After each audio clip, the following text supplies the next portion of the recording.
চীন পূর্ব এশিয়ার একটি রাষ্ট্র। 138 কোটি জনসংখ্যা বিশিষ্ট এই দেশটি বিশ্বের সবচেয়ে জনবহুল রাষ্ট্র। চীনের সাম্যবাদী দল দেশটি শাসন করে। চীনের রাজধানী হলো বেইজিং। চীনের শাসনের আওতায় পড়েছে 22টি প্রদেশ, 5টি স্বায়ত্তশাসিত অঞ্চল, 4টি কেন্দ্রশাসিত পৌরসভা।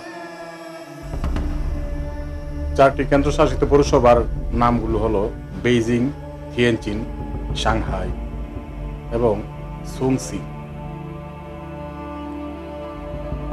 2টি প্রায় স্বায়ত্তশাসিত বিশেষ প্রশাসনিক অঞ্চল হংকং এবং মাকাও। হংকং দ্বীপটি ব্রিটিশদের আন্ডারে ছিল।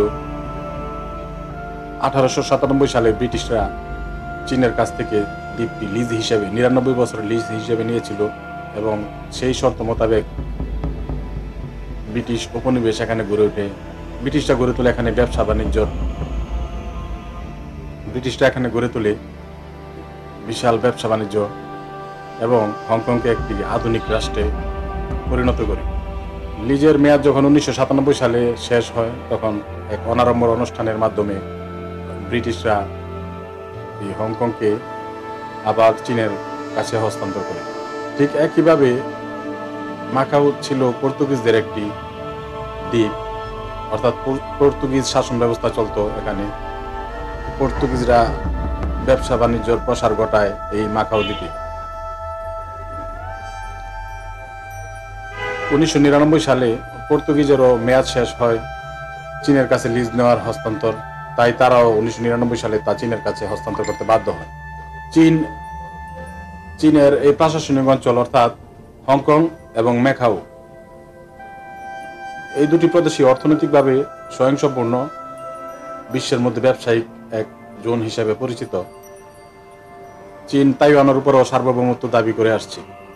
দেশটির প্রধান নগর অঞ্চলের মধ্যে সাংহাই, কুয়াংচৌ, বেইজিং, শেংসিং, শেনজেন, থিয়েনচিন ও হংকং উল্লেখযোগ্য।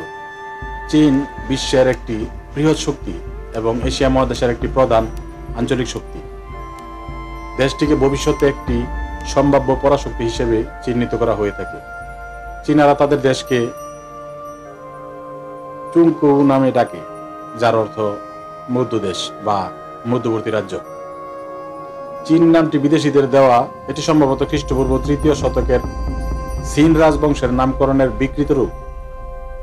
চীনে বিশ্বের জনসংখ্যার 1/5 বাস, অর্থাৎ মোট জনসংখ্যার 5 ভাগের 1 ভাগ বসবাস করে এই চীনে। এদের শতকরা 90 ভাগ এর বেশি হলো চৈনিক হান জাতির লোক। হান জাতি বাদে চীনে আরও 55টি সংখ্যালঘু জাতির বাস। এদের মধ্যে আছে তিব্বতী, মঙ্গল, উইগুর, সুয়াং, মিয়াও এবং আরও অনেক ছোট ছোট জাতি। হান জাতির লোকদের মধ্যে অঞ্চলভেদে ভাষাগত পার্থক্য দেখা যায়। চীন এশিয়া মহাদেশের পূর্বাঞ্চলের এবং প্রশান্ত মহাসাগরের পশ্চিম উপকূলে অবস্থিত। চীনের স্থলভাগের আয়তন প্রায় 96 লক্ষ বর্গ কিলোমিটার। আয়তনের দিক থেকে চীন এশিয়া মহাদেশের বৃহত্তম দেশ এবং রাশিয়া ও কানাডার পরে চীন বিশ্বের 3য় বৃহত্তম দেশ। দেশটির পূর্বে আর পশ্চিম প্রান্তের মধ্যকার দূরত্ব প্রায় 5000 কিলোমিটার। চীনের স্থলসীমার দৈর্ঘ্য প্রায় 22,800 কিলোমিটার। চীনের পূর্ব দিকে উত্তর কোরিয়া, উত্তর দিকে মঙ্গোলিয়া, উত্তর পূর্ব দিকে রাশিয়া, উত্তর পশ্চিম দিকে কাজাকিস্তান, কিরগিজস্তান ও তাজিকিস্তান। পশ্চিম ও দক্ষিণ পশ্চিম দিকে আছে আফগানিস্তান, পাকিস্তান, ভারত, নেপাল ও ভুটান। দক্ষিণ দিকে মিয়ানমার, লাওস ও ভিয়েতনাম।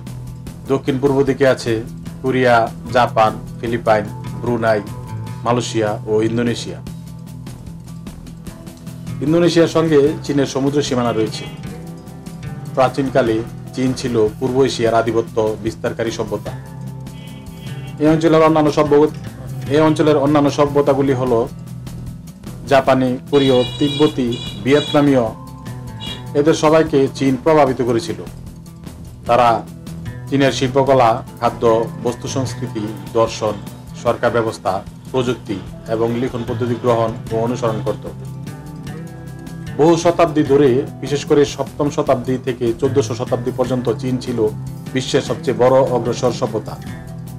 কাগজ, ছাপাখানা, বারুদ, চীনামাটি, রেশম এবং দিক নির্ণয়ের কম্পাস সবই চীনে প্রথম উদ্ভাবিত হয় এবং সেখান থেকে বিশ্বের অন্যত্র ছড়িয়ে পড়ে, যার ব্যবহার পৃথিবীর যে কোনো স্থান থেকে দেখতে পাওয়া যায়।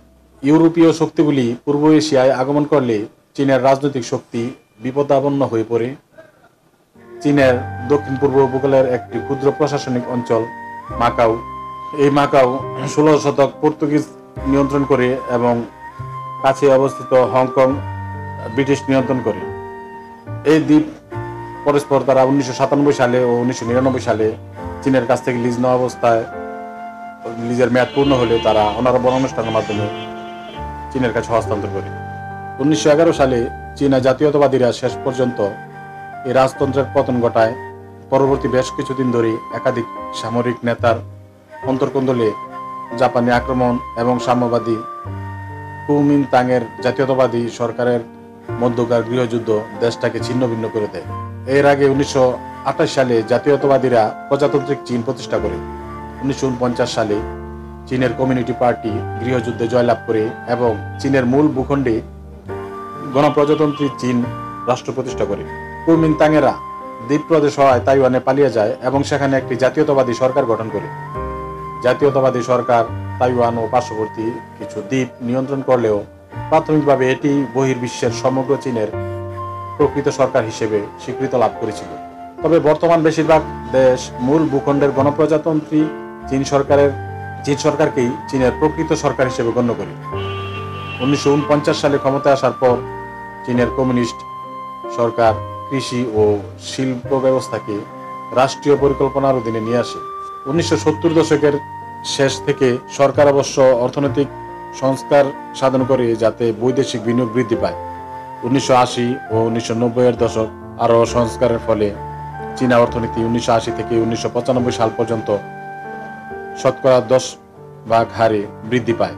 ফলে 21 শতকের শুরুতে এসে চীনা অর্থনীতি বিশ্বের অন্যতম বৃহত্তম অর্থনীতিতে পরিণত হয়।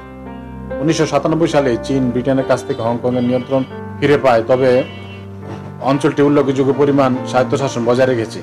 1970 দশকের শেষে এসে পর্তুগাল মাকাওকে চীনের একটি প্রশাসনিক অঞ্চল হিসেবে স্বীকৃতি দেয় এবং 1999 সালে অঞ্চলটিকে চীনের কাছে হস্তান্তর করে ম্যাকাওকে বিশেষ স্বায়ত্তশাসিত অঞ্চলের মর্যাদা দেওয়া হয়। গণপ্রজাতন্ত্রী চীনের পরিবহন ব্যবস্থায় 1949 সালের পর থেকে, বিশেষত 1980 দশকের শুরু থেকে ব্যাপক উন্নয়ন ও পরিবর্তন ঘটেছে। নিত্য নতুন বিমানবন্দর, সড়ক ও রেলপথ নির্মাণ প্রকল্পের আগামী দশকগুলোতে চীন শ্রমবাজারও বিপুল পরিমাণের কাজের সৃষ্টি করবে। গণপ্রজাতন্ত্রী চীনের পরিবহন ব্যবস্থায় 1949 সালের পর থেকে, বিশেষত 1980 দশকের শুরু থেকে ব্যাপক উন্নয়ন ও পরিবর্তন ঘটেছে। নিত্য নতুন বিমানবন্দর, সড়ক ও রেলপথ নির্মাণের প্রকল্প সমূহ আগামী দশকগুলোতেও চীনের শ্রমবাজারে বিপুল পরিমাণের কাজের সৃষ্টি করবে। রেলপথ চীনের প্রধান পরিবহন ব্যবস্থা। বিংশ শতকের মধ্যভাগের তুলনায় বর্তমানে চীনের রেলপথ অনেক গুণ বেড়েছে। একটি বিস্তৃত রেল ব্যবস্থা বর্তমানে সমগ্র চীন জুড়ে প্রসারিত। বড় বড় শহরগুলিতে পাতাল রেল হয়ে ইতিমধ্যে নির্মিত হয়েছে কিংবা নির্মাণাধীন বা পরিকল্পনাধীন অবস্থায় আছে। চীনের সড়ক ও মহাসড়ক ব্যবস্থা তো দ্রুত পরিবর্তন সংঘটিত হয়েছে, যার ফলে চীনে মোটরযান ব্যবহারের পরিমাণ আগের চেয়ে বহুগুণ বেড়েছে। বিশাল আকার চীনের পরিবহন ব্যবস্থাটিও নোড বা কেন্দ্রের সমন্বয়ে গঠিত বিশাল একটি নেটওয়ার্ক। তবে এই পরিবহন নেটওয়ার্কগুলি অর্থনৈতিকভাবে সমৃদ্ধ। সমুদ্র উপকূলীয় এলাকা এবং দেশের অভ্যন্তরে বড় বড় নদীগুলোর তীরে অবস্থিত। ভৌগোলিক অবস্থান অনুসারে চীনের পরিবহন অবকাঠামোতে বৈচিত্র্য ও বৈসাদৃশ্যের পরিলক্ষিত হয়। প্রত্যন্ত গ্রামীণ অঞ্চলে এখনো অযান্ত্রিক উপায়ে মালামাল পরিবহন করতে দেখা যায়। অন্যদিকে আধুনিক শহর সাংহাই ও তার আন্তর্জাতিক বিমানবন্দরের মাঝে সম্প্রতি নির্মিত হয়েছে অত্যাধুনিক ম্যাগলেভ অর্থাৎ চৌম্বকীয় উত্তোলন রেল ব্যবস্থা। চীনের পরিবহন ব্যবস্থার বেশিরভাগই 1949 সালে গণপ্রজাতন্ত্রী চীনের প্রতিষ্ঠার পরে নির্মিত হয়েছে। তার আগে চীনের রেলপথের দৈর্ঘ্য ছিল মাত্র 21,800 কিলোমিটার। বর্তমানে চীনের রেলপথের মোট দৈর্ঘ্য 86,000 কিলোমিটার। 1990-এর দশকে সরকারি উদ্যোগে চীনের সর্বত্র যোগাযোগ রক্ষাকারী মহাসড়কের নির্মাণের উদ্যোগ নেওয়া হয়, যার ফলে 2009 সালে এসে বর্তমান মহাসড়ক ব্যবস্থার দৈর্ঘ্য বেড়ে হয়েছে 65,000 কিলোমিটার। মার্কিন যুক্তরাষ্ট্রের পরে এটি বিশ্বের দ্বিতীয় বৃহত্তম মহাসড়ক ব্যবস্থা। 1990-এর দশকের শেষে এসে চীনের অভ্যন্তরীণ বিমান ভ্রমণের পরিমাণও ব্যাপক বৃদ্ধি পেয়েছে। তবে এখনও দূরপথের যাত্রার জন্য রেলপথে চীনাদের বেশি পছন্দ। চীন একটি পর্বতময় দেশ। এর মোট আয়তনের 2/3 পর্বত ও ছোট পাহাড় এবং মালভূমি নিয়ে গঠিত। কয়েক মিলিয়ন বছর আগে সিংসাই তিব্বত মালভূমির সৃষ্টি হয়। আকাশ থেকে দেখলে মনে হবে চীনের ভূভাগ সিঁড়ির মতো পশ্চিম দিক থেকে পূর্ব দিকে ধাপে ধাপে নেমে গেছে। সমুদ্র সমতল থেকে সিংহাই তিব্বত মালভূমির গড় উচ্চতা 4,000 মিটারের বেশি বলে মালভূমিটি বিশ্বের ছাদ নামে পরিচিত। এটি চীনের ভূমিরূপের প্রথম সিঁড়ি গঠন করেছে। চীনের বেশিরভাগ উত্তর নাতিশীতোষ্ণ অঞ্চলে অবস্থিত, যা স্বতন্ত্র ঋতু এবং একটি মহাদেশীয় মৌসুমী জলবায়ু দ্বারা চিহ্নিত। বছরের সেপ্টেম্বর থেকে এপ্রিল পর্যন্ত সাইবেরিয়া এবং মঙ্গোলীয় মালভূমি থেকে শুষ্ক ও ঠান্ডা বর্ষা বয়ে যায়, যার ফলে ঠান্ডা ও শুষ্ক শীত হয় এখানে, এবং উত্তর ও দক্ষিণ চীনের তাপমাত্রার মধ্যে বড় পার্থক্য দেখা যায়। এপ্রিল থেকে সেপ্টেম্বর পর্যন্ত উষ্ণ এবং আর্দ্র পূর্ব ও দক্ষিণে প্রবাহিত হয়, যার ফলে সামগ্রিক উচ্চ তাপমাত্রা এবং প্রচুর বৃষ্টিপাত হয়, এবং উত্তর ও দক্ষিণ চীনের মধ্যে তাপমাত্রার সামান্য পার্থক্য হয়। চীনের সবচেয়ে বেশি কথিত ভাষাগুলোর মধ্যে চৈনিক তিব্বত চীনের সবচেয়ে বেশি কথিত ভাষাগুলি চৈনিক তিব্বতী ভাষা পরিবারের অন্তর্ভুক্ত। এছাড়াও চীনা ভাষার ভিতরে একাধিক প্রধান দল আছে। এদের মধ্যে সবচেয়ে বেশি কথিত ভাষাগুলি হলো ম্যান্ডারিন চীনা ভাষা।